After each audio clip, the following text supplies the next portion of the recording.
What up, world? Myles Bess here, journalist, host, and someone who appreciates a brand new pair of socks. Oh, they make my toes so happy. But you know what doesn't make me happy? The negative thoughts in my head. You know what I'm talking about. You're texting your friend about something you think is really funny and then they don't text you right away. And then you start spiraling. Wait, are they mad at me? Of course they are. I made that joke about their pancakes looking like Richard Nixon. I'm such a dork. I don't even deserve friends. Oh, they text me back. Never mind. It was just my mom.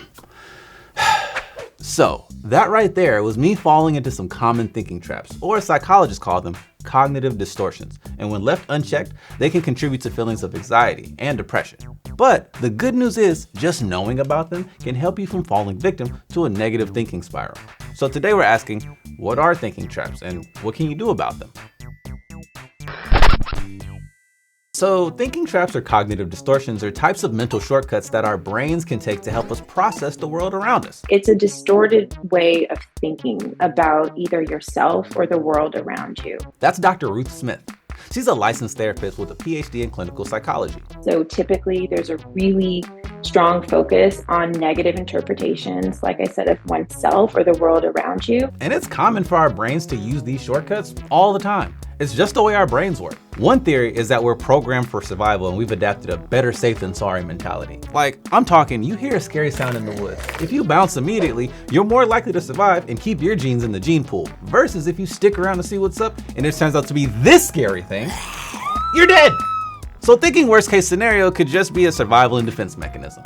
But on the flip side, these shortcuts can also be real bummers to our mental health and well-being. And fast forward to today, social media and texting can turbocharge these thinking traps. Without hearing people's tones or seeing people's facial expressions, there's just a lot of gaps to fill. And over time, psychologists have identified lots of different thinking traps. In fact, cognitive behavioral therapy, aka CBT, is primarily focused on dealing with them. So, while there are many different types of thinking traps, today we're gonna focus on these 5: all or nothing thinking, labeling, mind reading, negative filter, and the fallacy of shoulds. First up, let's talk all or nothing thinking. If your thoughts have the words like all, nothing, always, never, everyone, no one, that's a clue you might be thinking in terms of all or nothing. With all or nothing thinking, there's no room for nuance. Time to check out what's going on TikTok. Oh dang, it's 2 a.m.? What? I've been on my phone for 5 hours. I was supposed to go to bed 3 hours ago. I always do this. I'm never gonna accomplish my goals. You're not really able to see the middle ground or a more reasonable viewpoint. Dr. Smith suggests asking yourself some questions to help you think more critically about your own thoughts. One question is, do I really have evidence that what I'm believing is actually true? And, if there is some truth in there, do I have the skills or the resources to shift the reality in front of me in the direction I want it to go? So a more balanced response to my doom scrolling situation might be, what? It's 2 a.m.? Oh, this has happened to me before. And it's not great for me to lose sleep while I'm using social media. So I'm glad I'm noticing this problem and can do something to change it. I'm gonna set an alarm on my phone so I know when to get off and go to sleep. Now, labeling is a thinking trap that takes all or nothing thinking one step further, where you actually put a negative label to yourself. So in this case, you think, I'm a loser for staying up too late on my phone. When you label yourself negatively, it can really affect your self-esteem or confidence because you're thinking that some outcome was a result of an unchangeable quality about yourself. You're a loser, you're dumb, whatever. When in reality, maybe you just made a mistake and that mistake does not define you. Next up, you've got mind reading. It's when you think you know what someone else is thinking.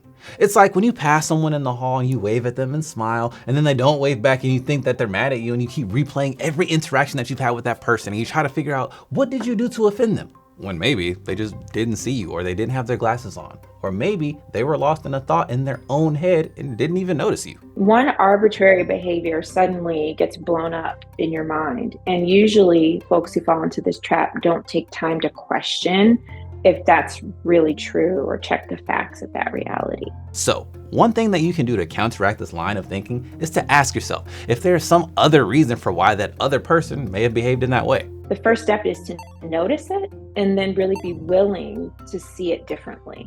And another big thinking trap is the negative filter. This is exactly as it sounds. When you focus only on the negatives and ignore all the positives, like focusing on that one negative comment you got on social media. True confession, we do this all the time at Above the Noise. All right, let's see what the people are saying about my latest video. Great video. I love this guy. Your channel needs more subs. Thanks for another informative video. Good Lord, you're boring, bro? You're boring, bro? You're boring, bro? You're boring, bro? You're boring, bro? Dang it, did I just give you trolls some power? No, we're not gonna do that anymore because I'm learning something from making this video. By asking yourself to search for evidence that goes against what you're thinking, the evidence will show up if you're willing to see it. Am I really that boring? Or is that just one bro's opinion?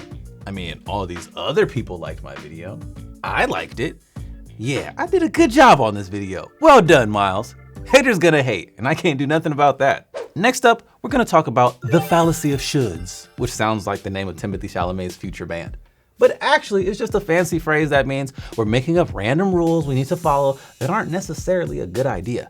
And this one is really tricky for me because I know that there are things that I should be doing, like eating healthy and exercising every day.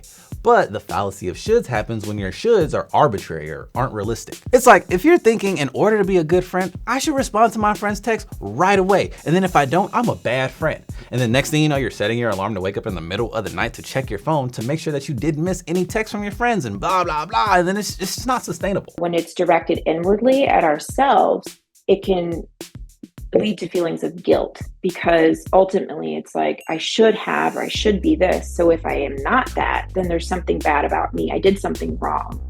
On the other hand, when it's directed at other people, essentially what they should be doing for you or towards you, it can really lead to feelings of anger and frustration and resentment. Okay. So these are just a few of the big thinking traps. There's a ton more. And just recognizing them can go a long way in helping you become a better ally to yourself instead of your own worst enemy.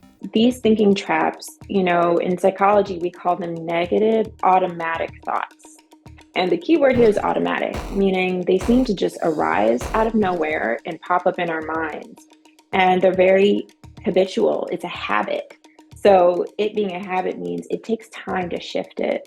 And so if it's something that you want to change for yourself, just know that it's going to take time. Don't judge yourself when you find yourself falling back into negative thinking about yourself or about the world around you. Changing your thoughts is way easier said than done.